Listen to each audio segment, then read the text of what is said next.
feminismo, como um movimento social, filosófico, cultural, ele visa sua principal demanda. Sua principal demanda é igualdade. Então, a partir disso, há uma série de eixos, digamos assim, correntes feministas que vão se construir em busca de alcançar essa igualdade. Há um feminismo que vai ver, enxergar a luta pela igualdade na participação maior das mulheres no mercado de trabalho. Então, assim, as mulheres entrarão no mercado de trabalho, consequentemente, a gente vai conseguir alcançar a igualdade por aí. Mas aí a gente vai encontrar também seus limites. As mulheres entram no mercado de trabalho formal e quando a gente chega lá, a gente percebe que há uma assimetria, uma desigualdade na remuneração, porque são mulheres fazendo a mesma atividade e recebem menos. Mulheres são menos reconhecidas ou prestigiadas para promoções em ambientes corporativos, porque se contabiliza que ela pode engravidar, ou que ela tem filhos, ou que é preciso ter alguém focado naquela atividade. E mulher, se tem filho, ou se não tem ainda, e assim, se tiver, é um problema porque tem um filho, aí tem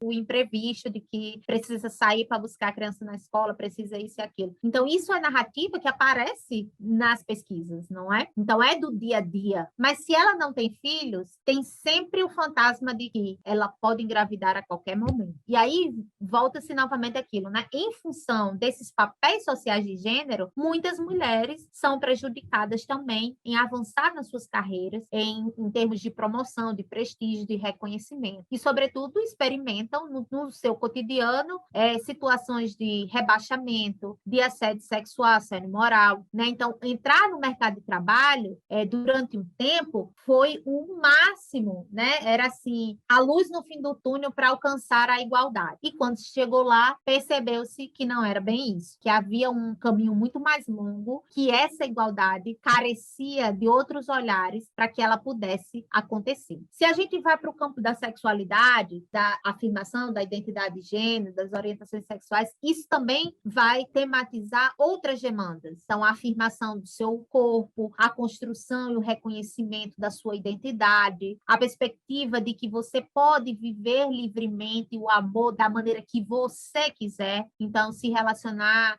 de maneira livre com outra mulher, com uma, duas, três, quatro pessoas, são perspectivas que visam ampliar uma gramática da igualdade, da liberdade de maneira mais amplificada, né? De reconhecer primeiro a diferença, de reconhecer a diversidade e de, sobretudo, construir, né, pavimentar essa relação de alteridade com uma condição de dignidade que todas as mulheres devem experimentar. Então, a partir disso, a gente tem essas correntes que vão tentar avançar em suas pautas. Tem uma outra corrente, que é do feminismo radical, né? Então, que ela busca radicalizar, de fato, a dimensão aí até das relações sociais, né? Então, assim, não se relaciona com homens, não se discute, tem que ser tudo com mulheres, enfim. É uma diversidade de olhares que nos ajuda a perceber também que o ser humano, na sua diversidade, nós mulheres, na nossa diversidade, a gente tem aí as nossas demandas da maneira mais, digamos assim, plural, né? E a partir disso é preciso dar esses tratamentos. É importante a gente escutar, ouvir, entender, ler a experiência de mulheres que estão, as sudanesas, né? Que estão na África, do Sudão, né? O que representa para elas superar uma mutilação genital, o que significa para elas superar uma experiência como essa, sobre uma intervenção dessa sobre o seu próprio corpo, e que até bem pouco tempo ainda era comum. Já tem aí uma etapa vencida, que é criminalizar isso, superar essa condição de degradação do corpo, né, de um rebaixamento da mulher em função de uma assimetria de gênero. É importante a gente olhar para as experiências de mulheres que estão no norte do país, no nordeste do país, no interior, no Brasil profundo, saber quais são as diferenças, quais são as suas necessidades. A gente fala de violência doméstica no contexto da vida urbana, das metrópoles, que você tem uma rede de enfrentamento minimamente funcionando, né, e bem estruturada institucionalmente, mas se você vai para o interiorzão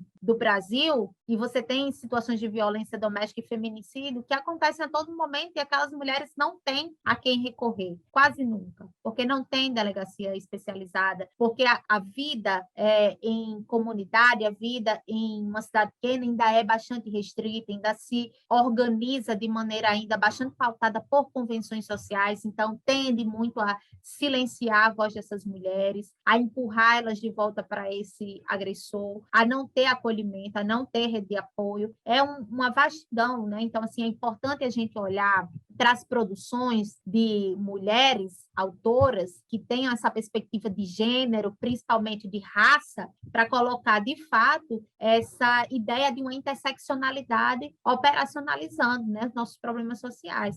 Porque uma coisa é a gente estar na cidade grande, a gente está aqui e alcança algumas situações, mas existem uma diversidade de demandas que a gente precisa chegar. Então, é importante a gente ouvir a diferença, porque a gente aprende pela diferença, a gente aprende com a diferença. As relações que a gente busca, né, em termos de movimentações feministas, é, sobretudo, superar violências, superar violações, construir espaços livres de opressão para mulheres, né? Reconhecer o potencial, né, intelectual, o potencial de força, o potencial de luta, o potencial de resistência das mulheres no nosso país, ao redor do mundo, né? Então, são uma situação, né, que envolve aí a todo momento um esforço nosso de procurar também a diferença, não esperar que ela venha, mas procurá-la, porque quando a gente procura, a gente está procurando ampliar nossa percepção da realidade, né, e não se manter no conforto de conviver somente com aquilo ou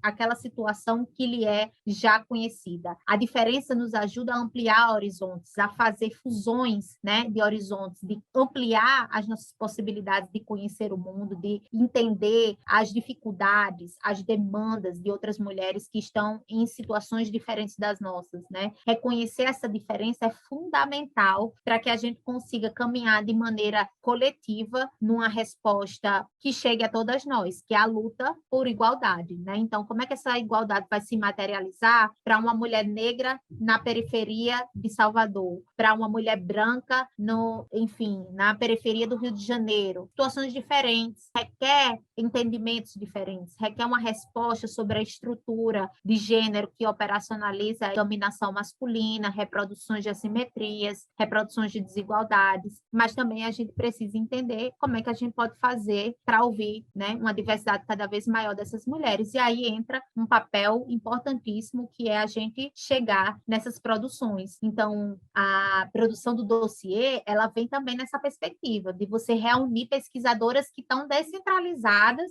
em termos de tudo: raça, etnia, religião, sexualidade, norte, sul, nordeste, sudeste, enfim, tentando responder a uma diversidade para que a gente possa olhar de fato para o Brasil como aquilo que ele é, diverso, plural, que entenda que as mulheres ocupam situações de vulnerabilidade em lugares socialmente vulneráveis de diversas formas, seja pelas questões econômicas, seja pelas questões de ordem de geração, de sexualidade, de religião, enfim. Mas o que nos interessa indagar é que o lugar social das mulheres em nosso país ainda é um lugar de assimetria, ainda é um lugar que experimenta uma vulnerabilidade, e é para isso que a gente produz materiais como esse, né, que são esses dossiês que visam fazer essa reflexão.